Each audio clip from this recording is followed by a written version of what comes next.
अस्सलाम वालेकुम रहमतुल्लाहि व बरकातुहू। जनाब क्या हाल ठीक हो, तबीयत ठीक है, फिट फाट हो, तबीयत सब ठीक ठाक है। तो असी इस टाइम मलेशिया की ट्रेन के विच हैं, तुहानूं ट्रेन की सैर करने मलेशिया के विच।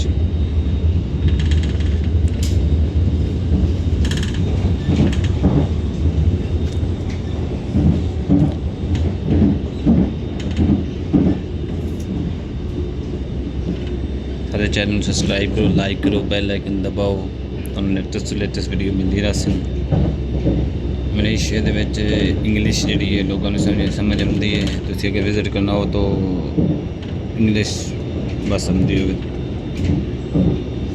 बाकी हर चीज़ तुहानूं आपे पता लग जाए। ईजी मुश्किल नहीं, हर जगह ते पाकिस्तानी तुहानूं मिल जासन, इंडियन, पंजाबी हो गए, बांग्लादेशी।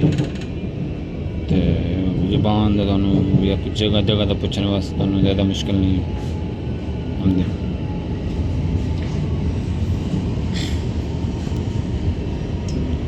स्टेशन ते जनाब 2015 दे विच मैं इस जगह पर रहिंदा रहा, इत्थों तक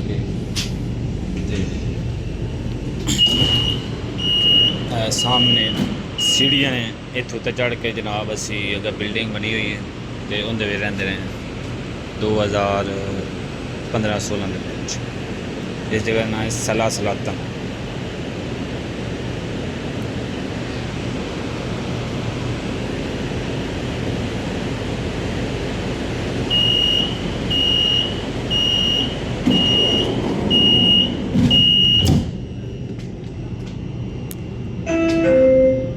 Stesen berikutnya, Bandar Tun Rasa. Next station, Bandar Tun Rasa. Kepada para penumpang, sila laporkan kepada polis bantuan atau pegawai stesen kami sekiranya anda mengalami gangguan seksual di dalam tren atau di stesen. Anda juga boleh hubungi kami melalui media sosial atau di 037885 एक construction हो रही है, काम हो रहे थे।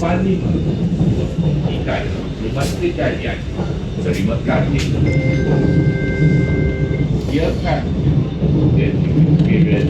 जनाब तेज़ जी ट्रेन चलती है, उनका ट्रैक नाल वाला एयरपोर्ट ते जाती है।